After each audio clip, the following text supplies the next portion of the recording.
lion Santiago. Also Cameron's working with our female mountain lion Majeska. Santiago and Majeska are about 5 years old.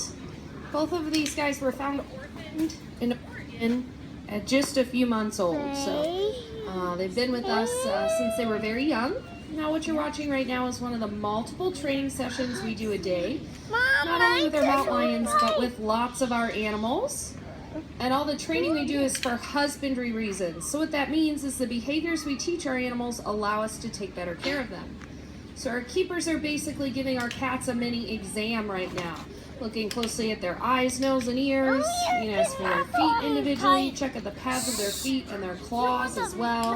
Make sure they're walking properly. Now we do use a few tools when we train.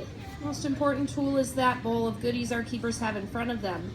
If you look inside those dishes, you'll see what we feed them looks like ground beef, but that it is a full-body diet. It's made specifically for cats in captivity.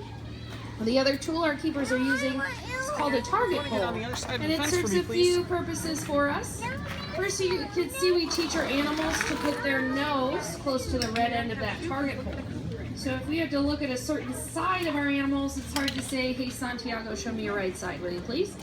So by moving the target pole around, we can move the animal around. It just makes our job a little bit easier. You might also see our keepers touching or poking our mountain lions with the other end of that target pole. And that's just desensitizing them or getting them used to that feeling. So because we practice this behavior every day, you'll see we'll touch them in the shoulder or the hip. That means we can now do blood draws or vaccines all directly through the fence. Keeps it very low stress on the animals and low stress on us keepers as well. Another big part of our job as zookeepers is enrichment, and enrichment is a fancy word for toys.